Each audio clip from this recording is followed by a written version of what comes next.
Pour la deuxième année consécutive, l'AS Monaco s'est incliné en finale de la Coupe de la Ligue contre le PSG.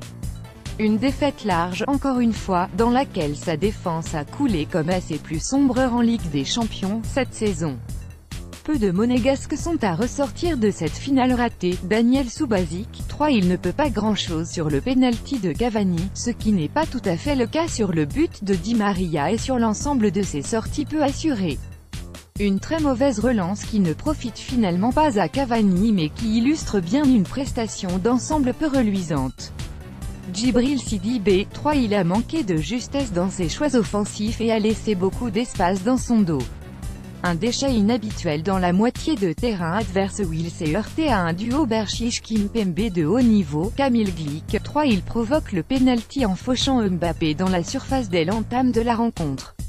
Averti pour une faute sur Rabiot en première période, le défenseur monégasque n'a pas su imposer ses qualités physiques pour prendre le dessus. Andrea Raggi, 2. Il a beaucoup souffert face aux accélérations de Kylian Mbappé.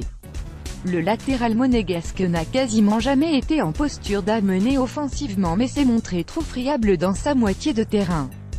Coupable de plusieurs oublis dans le repli, Fabinho, 5. Il a manqué de solution et de créativité dans la moitié adverse. Mieux dans le placement, il a pourtant été précieux dans la récupération, 13 ballons récupérés, 3 interceptions, et a plusieurs fois permis à son équipe de ne pas trop sombrer. Youri Tielemans, 4. Dans une première mi-temps presque cauchemardesque pour Monaco, il s'est distingué par 2 frappes qui ont de peu manqué le cadre, 11e, 28e. Remplacé à la mi-temps par Jovetic, Joao Moutinho, 4. Une formidable passe pour Rony Lopez qui manque le cadre, 34e. Peu de choses à signaler dans le jeu où il n'a quasiment eu aucune influence. Rony Lopez, 5. Il manque une énorme occasion face à Trapp, 34e, qu'il aurait pu gommer avec un centre pour le but finalement refusé de Falcao, 37e. Longtemps le seul monégasque a proposé quelque chose offensivement même si ses frappes ont manqué de précision. 41e, 57e, Thomas Lemar, 3. Il s'est montré très maladroit dans ses prises de balles même s'il était particulièrement entouré en première période.